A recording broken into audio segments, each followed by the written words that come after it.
Halo, assalamualaikum warahmatullahi wabarakatuh. Selamat datang kembali di channelnya Pekerja Migran Indonesia. Kawan-kawan, bagaimana kabarnya nih? Semoga baik-baik saja di dalam lindungan Allah Subhanahu wa Ta'ala. Amin.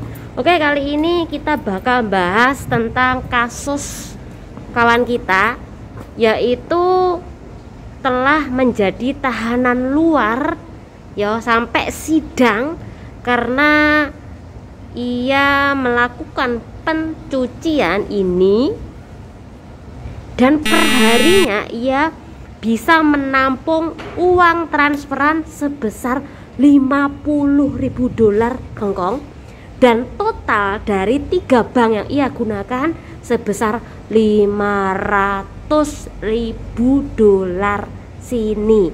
Ingat, 500.000 dolar sini.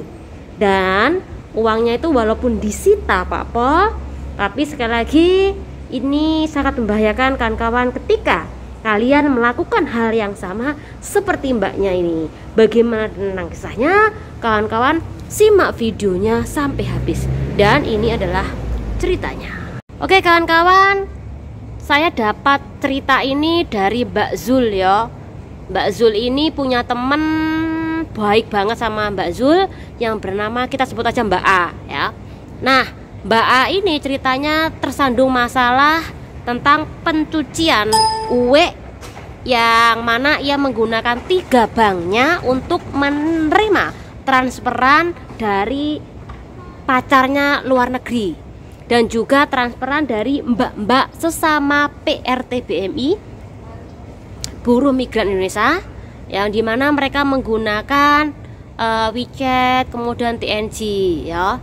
Dan 3 bank yang pertama, diantaranya yang pertama yaitu ia menggunakan bank BOI atau ini.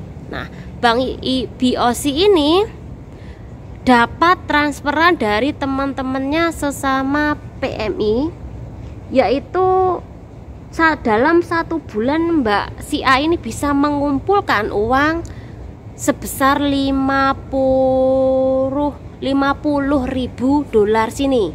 1 bulan ya, 50.000 dolar sini. Nah, karena dicurigai oleh pihak bank BOC, akhirnya Mbak ini mendapat surat dari pihak bank BOC. Tentu hal ini juga dilaporkan kepada Pak Pol ya, tentang Mbak atau PRT atas nama ini mendapatkan dana transferan sebesar ini, dan akhirnya ditutuplah bank yang pertama ya. Kemudian bank yang kedua adalah bank ini ya. Nah, bank ini juga sama seperti itu nasibnya, dapat transferan dari teman-temannya. Nah, sehingga ditutup lagi ya, karena dicurigai oleh pihak bank mendapatkan uang sebesar itu di dalam jumlah waktu yang singkat. Apalagi pekerjaan si Mbak A ini sebagai PRT dengan gaji ya standar ya, tapi kok bisa mengumpulkan uang sebanyak itu ya. Akhirnya ditutuplah bank kedua.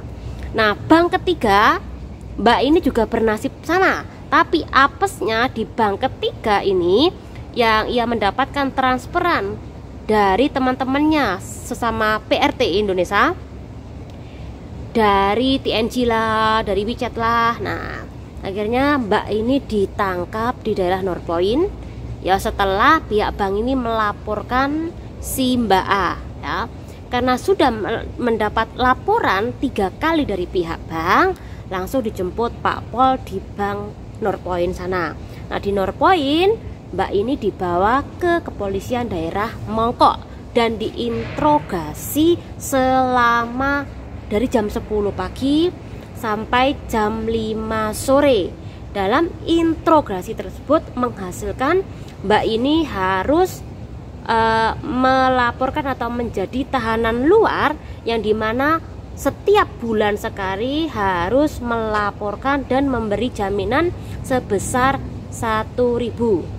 Nah, tidak hanya jaminan, kemudian nggak hanya menjadi tahanan luar, tapi uang 500.000 dolar Hongkong ini juga disita oleh Pak Pol, dan juga HP mbaknya ini juga disita.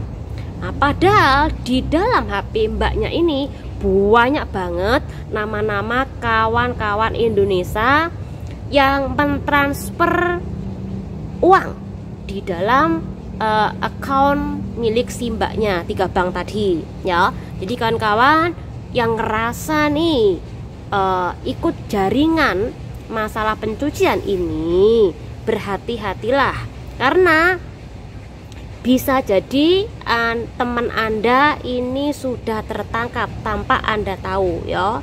Jadi berhentilah untuk melakukan hal ini ya. Oke. Setelah ia ini ditangkap, diinterogasi dari bulan Juni 2022.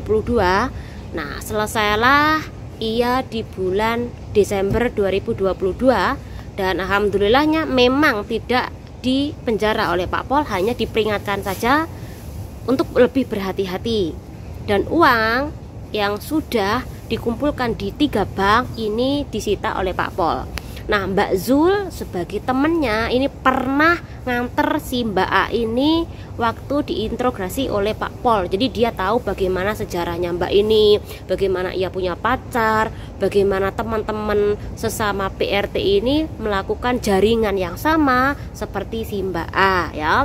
Walaupun si Mbak A ini udah turun visa, ya bukan turun visa, Mbak Ya ini waktu ada masalah posisinya juga melakukan extend visa ya, dan mendapat peringatan dari imigrasi bahwa ia telah melakukan kejahatan seperti itu.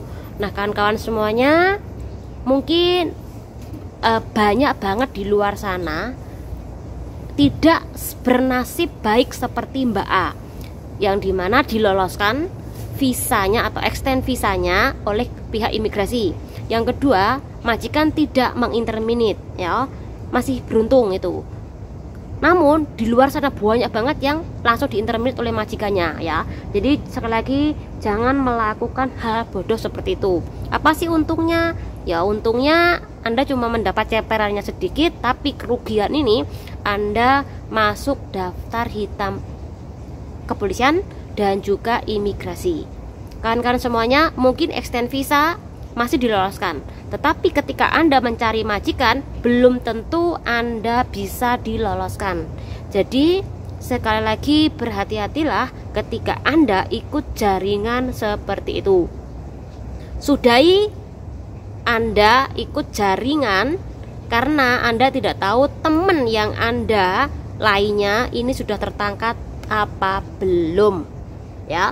Walaupun Anda tidak ditahan, tetapi ingat Anda sudah masuk daftar kepolisian.